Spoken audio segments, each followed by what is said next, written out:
Olá, sejam todos muito bem-vindos a mais uma aula de imunologia. Hoje falaremos sobre os transplantes e a relação desses com o sistema imunológico. Vamos começar?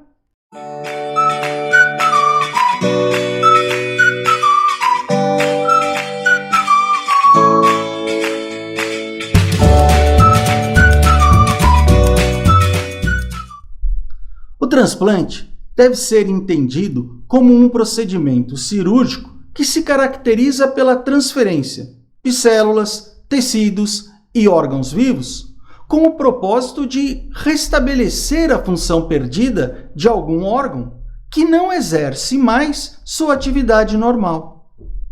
Os transplantes mais realizados no mundo são os de medula óssea, rim, fígado, coração, pulmão e pâncreas, podendo ainda ser utilizados intestinos, córneas, pele, osso, válvulas cardíacas e tendões. No caso dos transplantes de órgãos, as respostas imunes contra esses transplantes devem ser consideradas como uma das barreiras a um transplante bem-sucedido. O sucesso de qualquer transplante está na capacidade de a controlar a resposta imunológica, o que possibilita a adaptação do transplante, evitando assim a sua rejeição. Em alguns procedimentos, pode acontecer, no entanto, do paciente receptor rejeitar o órgão transplantado. Isso ocorre quando o sistema imunológico deste receptor, responsável por combater as ameaças externas, como nós conhecemos, bactérias, vírus, células cancerosas, por exemplo, não reconhecer o novo tecido, passando a produzir, anticorpos contra ele. Essa reação do organismo acaba causando a destruição do órgão transplantado e, em casos extremos, até mesmo a morte do paciente. O processo de rejeição é definido como um processo complexo, que envolve não somente a ativação e proliferação dos linfócitos do tipo T, mas também múltiplos componentes inflamatórios, acompanhados do aumento da expressão de citocinas pró-inflamatórias e quimiocinas. Voltando um pouquinho no tempo, algumas das primeiras tentativas de substituir tecidos danificados, usando para isso transplantes, ocorreram durante a Segunda Guerra Mundial, como uma maneira de se tratar pilotos que tinham sofrido queimaduras graves decorrentes das quedas dos aviões. Rapidamente foi constatado que esses indivíduos rejeitavam os enxertos transplantados de outros indivíduos. Essa rejeição resultava de reações inflamatórias que acabavam danificando os tecidos transplantados. Estudos das décadas de 40 e 50 acabaram por estabelecer que a rejeição aos transplantes era mediada pelo sistema imune adaptativo. Isso ocorre porque esse tipo de resposta mostra, além de especificidade e memória, o fato de depender de células linfocitárias. O MHC, ou complexo principal de histocompatibilidade, que nada mais é que o HLA dos seres humanos, são os genes que mais contribuem para a rejeição de transplantes. Bem, agora vamos falar dos tipos de transplantes. Os principais tipos de transplantes são os chamados singênicos, autólogos, alogênicos e xenogênicos.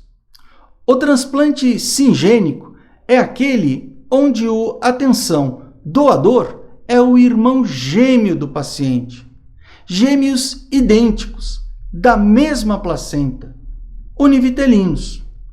Já os transplantes autólogos ocorrem quando o tecido enxertado, provém do próprio receptor. Este é o caso, por exemplo, dos transplantes de pele, utilizados no tratamento de queimaduras não muito extensas, ou mesmo das pontes de safena para tratamento de problemas cardiovasculares. O transplante halogênico constitui o caso mais comum dos transplantes clínicos, sendo realizado, atenção, entre indivíduos da mesma espécie, mas que tenham uma bagagem genética distinta. No transplante halogênico, podemos distinguir 3 tipos de doadores. O primeiro tipo é o doador vivo aparentado, que é representado por familiares e, de um modo geral, quanto mais próximo o grau desse parentesco, maior a semelhança genética entre o doador e o receptor.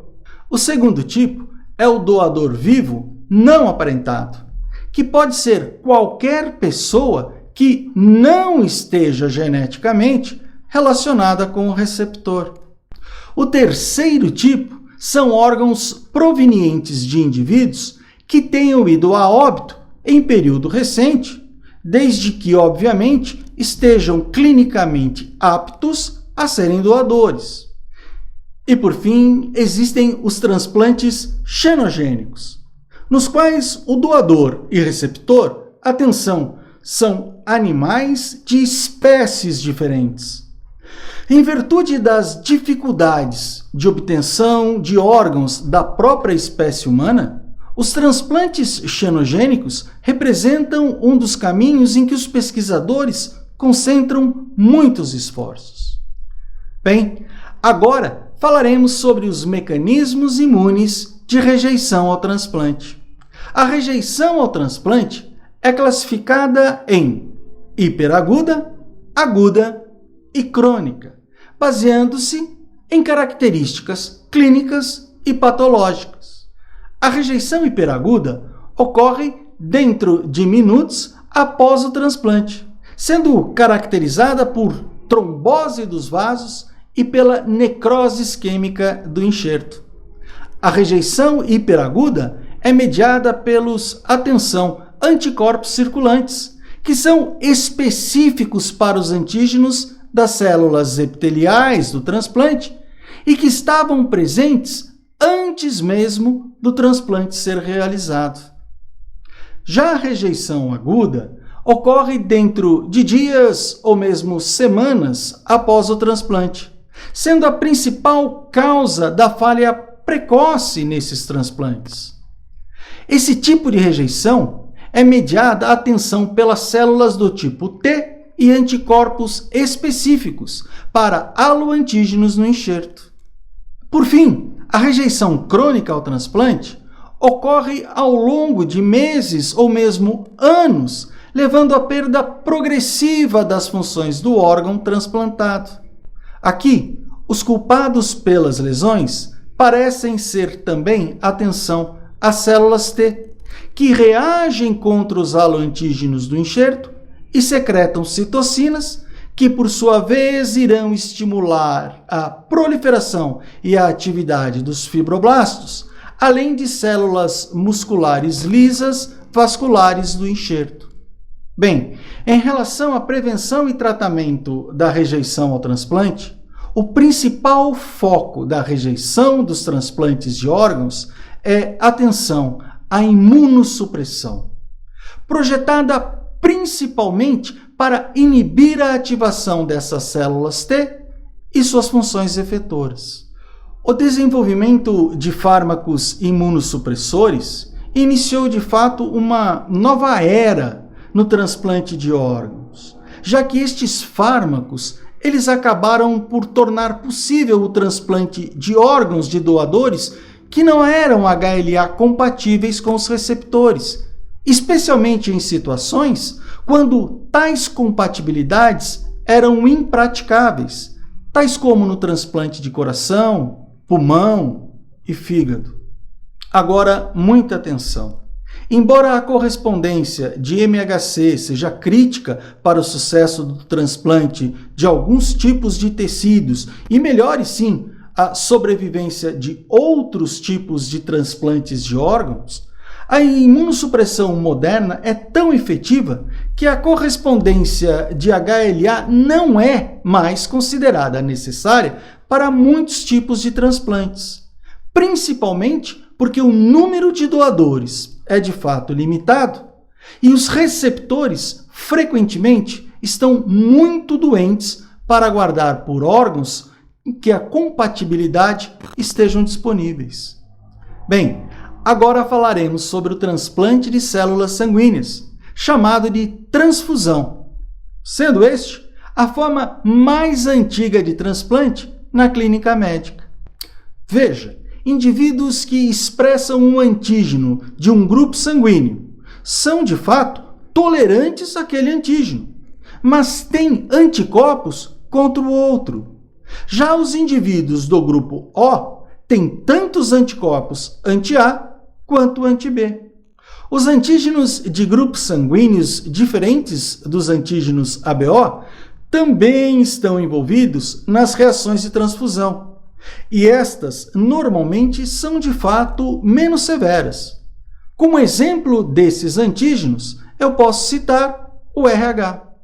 Em relação ao transplante de células-tronco hematopoéticas, este vem sendo realizado de maneira crescente, principalmente no intuito de restaurar células da medula óssea danificadas por irradiação e quimioterapia do câncer e para tratar leucemias. As células da medula óssea, ou com maior frequência as células tronco hematopoéticas, mobilizadas do sangue do doador, são injetadas na circulação do receptor, fazendo com que essas células acabem migrando para a medula. No entanto, o transplante das células tronco hematopoéticas tem ainda vários problemas em potencial. Antes do transplante, algumas das medulas ósseas dos receptores têm de ser literalmente destruídas para criar espaço para o recebimento das células tronco transplantadas, e esta depressão da medula do recebedor inevitavelmente causa deficiência das células sanguíneas, incluindo as células imunes, resultando em deficiências imunes potencialmente sérias. Apesar desses problemas, o transplante de células-tronco hematopoéticas é uma terapia bem-sucedida para a grande variedade de doenças que afetam os sistemas hematopoético e linfóide. Bem, pessoal, era isso que eu gostaria de conversar com vocês hoje. Espero que vocês tenham entendido o assunto e nos veremos numa próxima aula. Um grande abraço a todos e até mais.